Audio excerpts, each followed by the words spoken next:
Wednesday in the SEC, number 24, Florida goes on the road to take on number 13, Alabama. Obviously, as we record on Tuesday morning, we don't have spreads for this game yet, so we'll use Haslametrics as a projection. Alabama minus 11.5, over under of 174. Eli, you are more bullish on Florida than the AP poll. You have Florida at number 18, and you're also more bullish on Alabama. You have them at number 8 versus number 13 in the AP poll here. Tell us what first stands out to you about this matchup.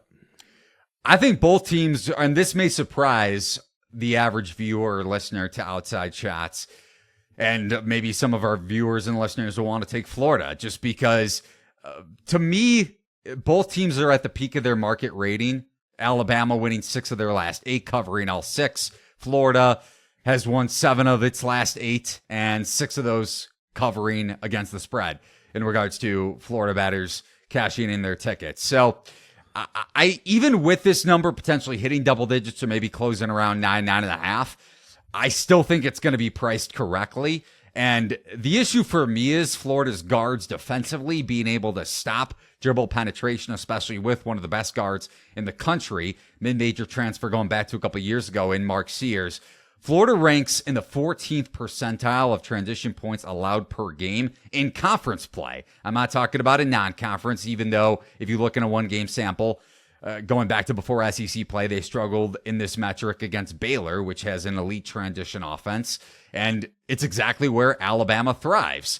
When you look at Walter Clayton and Pullen, 2 transfers coming into this year, looking back at last year's Rick Pitino team at Iona, Clayton coming from that squad, and also Will Richard, a Belmont transfer going back to a couple years ago. All of them are exploitable off of the dribble, and that allows for open threes when you think about driving kick opportunities. And just to add a little bit of context to that, Florida allowing a 47.6% clip on corner threes allowed over the last 5 games. And that correlates with the eye test, because if you think about dribble penetration, you're generally speaking going to kick to the corners. And that's where the Gators have struggled when it comes to their defense collapsing. They have a really good interior defense with Tyrese Samuel and Hanglotten, but their guards are pretty vulnerable against more athletic ball handlers, which Alabama definitely has. It's not just Sears, Estrada, Rylan Griffin spots up, whether it's the corner or around the arc. So I think this line is going to be priced correctly, maybe a little bit inflated towards Alabama just because of that blitzkrieg win over Texas A&M over the weekend. But I don't have a lot of confidence in Florida being able to, maybe they keep up offensively and they have a little bit of a size advantage and also an advantage when it comes to generating second chance shots. But I don't think they can keep up defensively here. Yeah, it's a fair concern for sure. That was my concern when Alabama has the ball. When Florida has the ball, I agree with you. If they're going to, it's going to have to be on second chance opportunities, because on paper they have a massive edge there. They are number 2 in SEC play in offensive rebounding percentage. Alabama number 11 in allowing that. If we go by the Haslametrics on potential points off second chances, Florida ranks 7th in the entire country in that area, and Alabama is 196th in stopping it. So Florida's going to get a lot of second chance opportunities here, and that's usually a type of team I like to bet on, especially if I'm getting double-digit points here. So we're talking about a game that's potentially lined in the 170s. I mean, even by this year's standards, that is an astronomical number of points here. So, it's not like we're getting 11.5 in a game where that's line 130, right? It's not the same thing. So I think I'd only want to take the points here with Florida, but it's tough, man, because I'm with you on that. Big picture here, Eli, Alabama's a team that concerns me. I know the metrics have been kind to them, but when you look at their defensive metrics, this to me screams a team that is in trouble of not going deep into the tournament if their defense isn't good enough. Like similar to the way we talked about Kentucky before they've showed a little bit of improvement the past couple of games. Yeah, their defense looked a hell of a lot better going back to that Saturday game against Auburn. Luckily for our Tigers futures, Jalen Williams didn't suffer a long-term knee injury, or at least one that would keep him potentially out of the NCAA tournament. Seems like he's going to be back by max SEC tournament play. But yeah, I'm with you on Alabama's defense. I think still outside of the top 60 when it comes to adjusted defensive efficiency outside of the top 70 even. Across numerous metrics. So offensively, they can keep up, but when you think about high variance teams in the tournament, generally speaking, you want to back more of a long shot or a double digit dog, especially one that plays at a slower tempo. Alabama is not going to be a double digit dog, not going to be a dog in many NCAA tournament games unless they're playing a 1 or a 2 seed. And they also don't play at a slow pace by any stretch. So if you go back to that Nate Oates team that was a 2 seed with John Petty, I had an 80-1 future on that team going back to a few years ago. They actually defended. This team does not. So I'm with you on that concern.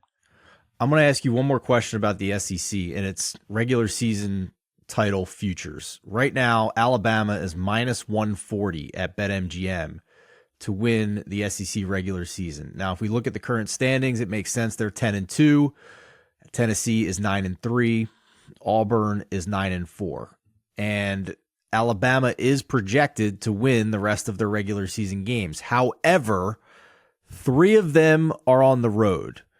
And one is at Kentucky, one is at Florida. And they still have a home game left against Tennessee as well. That's made me wonder if there's a little bit of value on either Tennessee at plus 190 or Auburn at plus 700, just because of the sheer fact that Auburn already has a game in hand. They only have 5 games left in the regular season, and 4 of those should be fairly easy wins here. Georgia, Mississippi State, Missouri, and Georgia again to round out the regular season. And then they have potentially a make or break game for the SEC title on the road against Tennessee. Meanwhile, Tennessee has a lot of work to do too. Now, to me, they're the top rated team in the conference, in my opinion, but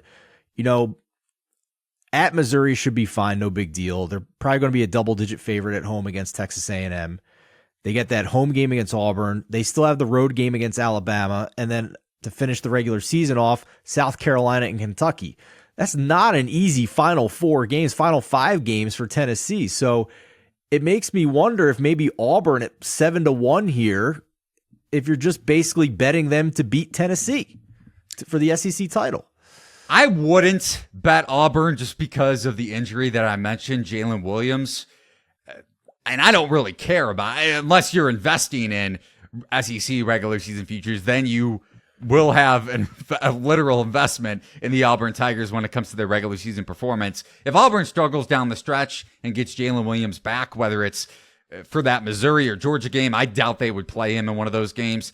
I think most likely they're going to have him rest until the SEC tournament. So I wouldn't play Auburn just based off of that sheer notion. But do you think Alabama is a little short here at minus 140 given what they have left?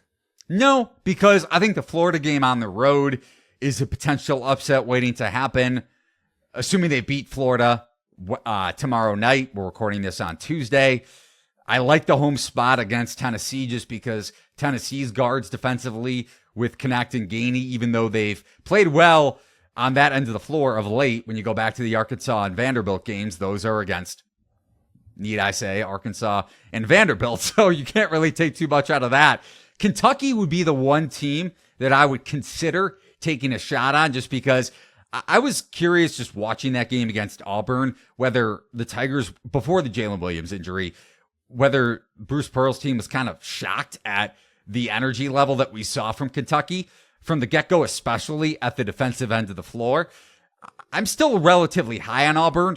I think the concern has continued to play out, though. Late games, it wasn't like it was a 2-possession game down the stretch, but what kind of guard play do you get when you're trailing in a negative game script, just to use the NFL comparison, or down by double digits throughout the second half? And maybe a little bit of shock factor as well with Williams going down. But wouldn't touch Auburn, wouldn't touch Tennessee.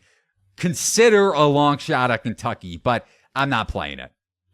Kentucky 16-1 remaining schedule at LSU, home against Bama, at Mississippi State, home against Arkansas, home against Vanderbilt. If they take care of an easy, not easy, Mississippi State's a tough road spot. That's the spot where they probably need to get a win to maybe set up a do or die matchup to end the regular season at Tennessee. So they obviously still have some work to do, and we'll see if the defense holds up. But to your point, Eli, 16-1 is at least a little interesting. Kentucky currently 2 games back in the loss column in the SEC standings.